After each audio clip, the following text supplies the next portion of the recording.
billion people were killed in the last Great War. Not all at once, though. It takes time to wipe out an entire species.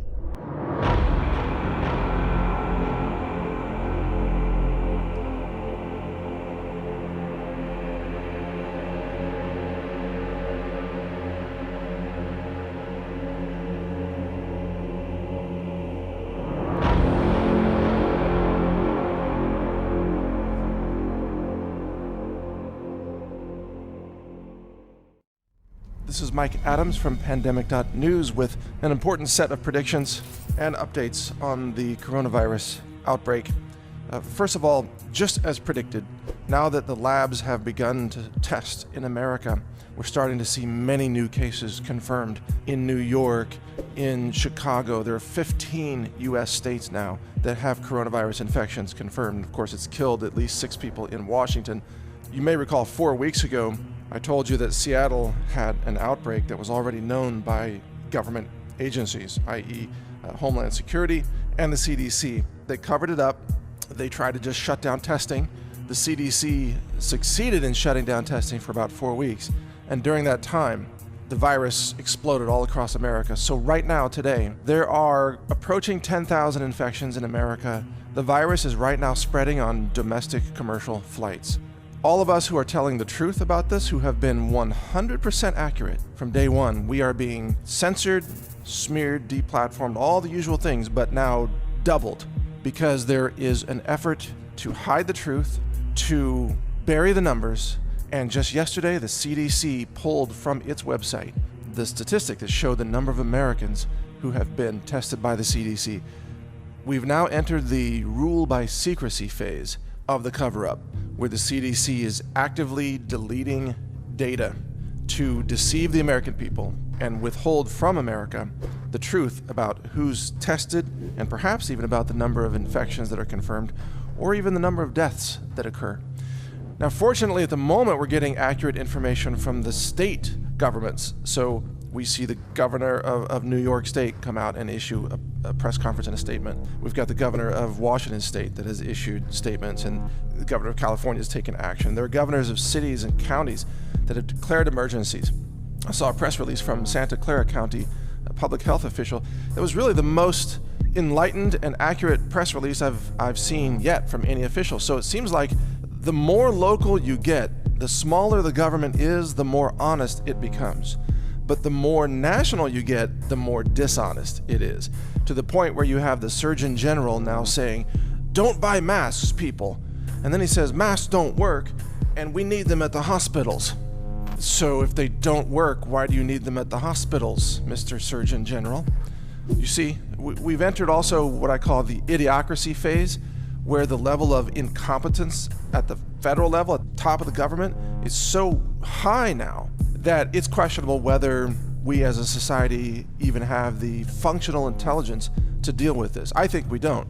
As I said last week, we will have tens of infections confirmed this week in the labs. Next week, it may be hundreds of infections. And within 2 or 3 weeks after that, it may be thousands of infections if the labs are reporting the truth. Now, at some point, there's going to be federal pressure for state labs to stop reporting infections. So it's apparent that America has now gone the route of China. Instead of transparency like South Korea, it's all about covering up the number of infections in order to try to control public emotions and control the narrative, even if you can't control the virus. In fact, right now, it looks like the federal government is more interested in controlling emotions, but not the virus, because the virus is still spreading nationwide.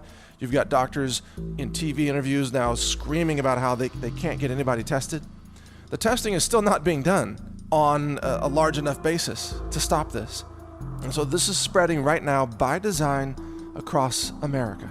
And it's going to continue to spread until they shut down society. I'm talking about quarantines of major cities.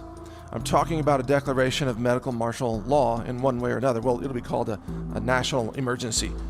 There will probably be bans on domestic air travel to and from certain cities where the outbreak is occurring. Ultimately, we're going to see tens of thousands of infections across America, almost certainly growing to hundreds of thousands of infections next winter. Some epidemiologists say there may be a lull in the infections over the summer because of the hot weather. There is no evidence of that whatsoever. They're referring to influenza. The flu doesn't spread during hot weather as much as during cold weather. This is not influenza, this is a coronavirus. And there's no evidence whatsoever that the summer will magically make this thing disappear, especially when it's spreading inside buildings, airplanes, schools, nursing homes, right? Cruise ships. It doesn't matter what the temperature is outside. So this argument that it's going to go away in the summer is rooted in no evidence whatsoever. And then on top of all that, I see Trump officials at the CDC and the Surgeon General and Homeland Security out there telling people do not prepare, it's bad, while at the same time, the U.S. military is buying up every bioprotective suit, every mask they can get their hands on. And Mike Pence announced that they've done a deal with 3M to produce millions of masks a month. If you're going to produce millions of masks, why are you telling people not to get them? So this is a very bizarre, deceptive case where you've got the government preparing like mad, the government buying up food supplies, the government getting the personal protective gear. And you recall a few months ago, the government was buying up every night vision device they could get their hands on. That was right before this thing hit. And at the same time, this government is telling you, the citizen, do not prepare. You don't need any of that stuff. These are not accidents, folks. These releases are deliberate. This will infect every city in America. There will be quarantines, there will be medical martial law. In some cases, starvation, desperation. People dying in their homes, the hospital beds will be overrun. And you are told, do not prepare. Well, if you're dumb enough to believe the media, the official sources, then you might just die from this. But if you're smart, then you will get prepared because you know what's coming.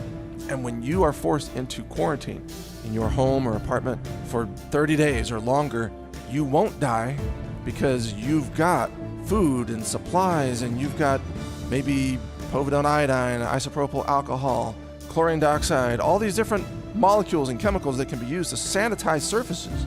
You've got all this stuff because you planned ahead and you got prepped. And that's what I'm urging you to do today. Your opportunity to get prepared, that window's rapidly closing. And it's time to get ready because your government is actively now, maliciously, deliberately plotting to cause the deaths of potentially millions of Americans. And that's now evident in their own actions and in their own official lies.